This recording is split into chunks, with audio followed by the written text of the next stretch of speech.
जिंदगी का क्या भरोसा, घर छोड़ दो एक आन में। जिंदगी का क्या भरोसा, घर छोड़ दो एक आन में। शाम को घर में तो सुबह को कब्रिस्तान में। इस जिंदगी का कोई भरोसा नहीं है, लेकिन एक छोटा सा वही शुरू करता नहीं। देखिए हमार निर्गुण लिखल बड़ी है भैया, गलती तो क्षमा कर जा, खुद हम लिखले बानी बीते हुई अपने पर। कैसे जौन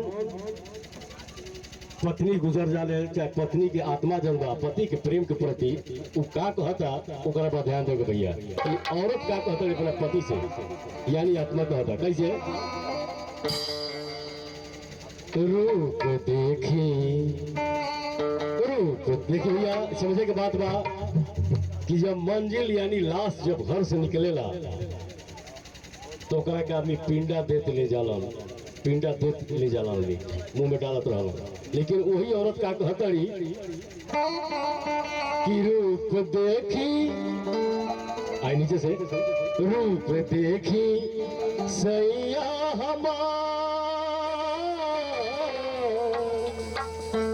मुंह भैया उखाड़ के अभी पिंडा दिलन।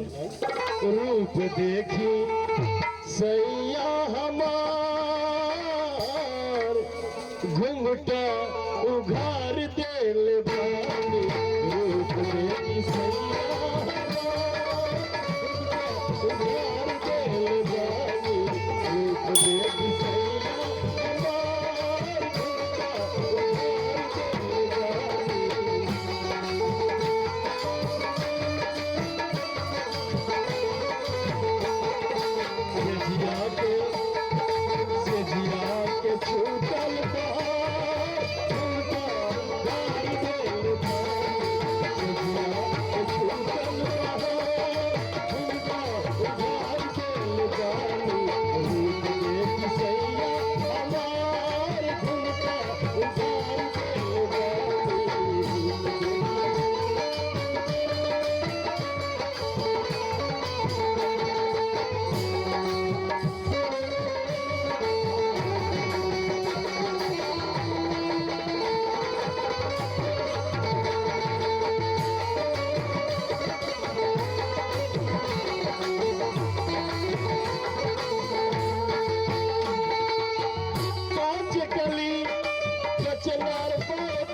जन कैसन हम हर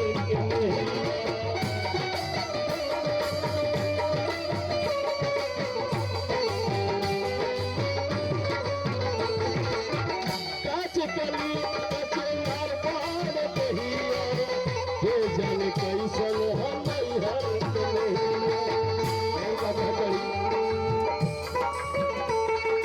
अखिया से बहुत बार अखिया से बहुत बार उघार दिल बानी। रूप देखी सैया हमार, उघार दिल बानी।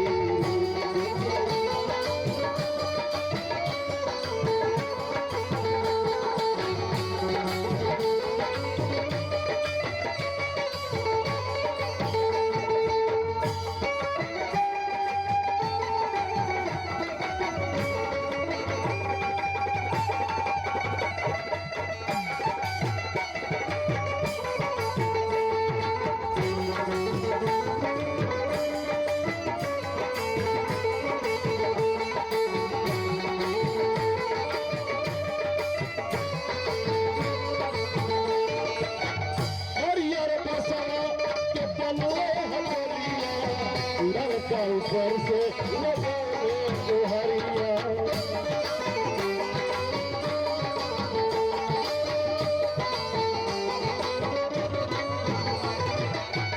हरियर पसा के बनले हथेलिया, लड़का ऊपर से हरिया। हृदय से कर ले पुकार, घुमका उघार दिल बानी।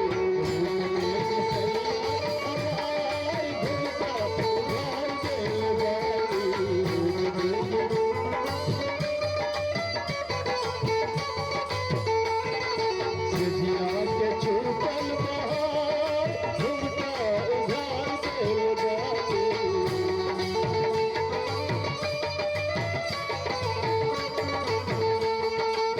देखिए भैया इस संसार में भी आयल बा एक दिन जाए के बाद ऐसा लीला जलवा प्रभु के लीला बा उहे मारल उहे बचावल लेकिन क्या कहते हैं मारे लपिया बहाना बनाई के भगवान शर्म जाई से दिया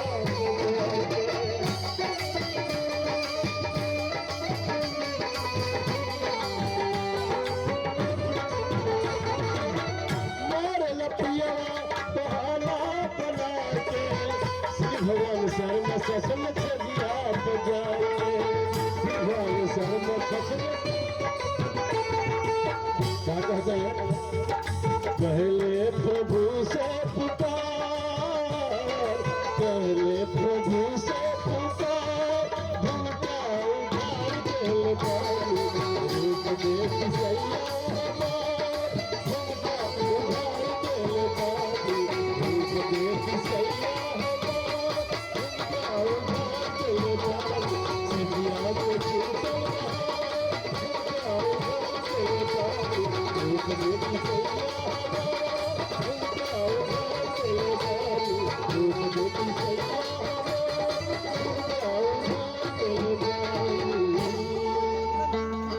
तो आइए अब मैं आवाज देता हूँ मिस मनीषा जी को। पहले पूर्वी के बाद एक बाद निर्गुण मैम साहब मनीषा जी पहले पूर्वी एक बाद भैया के फरमाइश बा निर्गुण और निर्गुण के बाद एगो और होइनु निर्गुण के बाद निहुर गुण।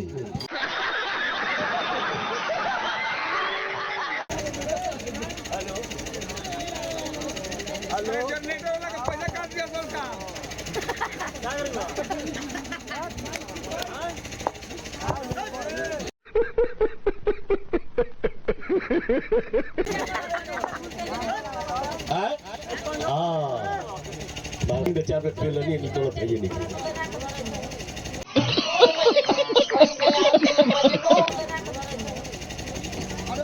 हाँ बहुत धन्यवाद।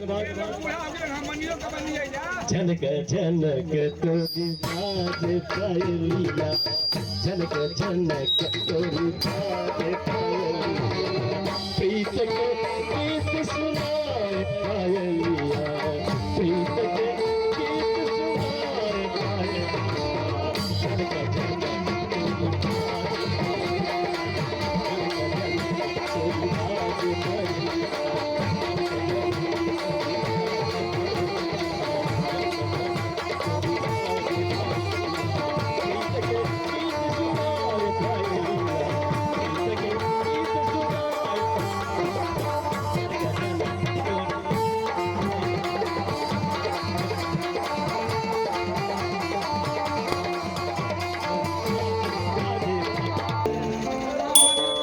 कागे पता रखे भैया जोक लेकर शॉर्ट के आ गते गते खून खींचत रही।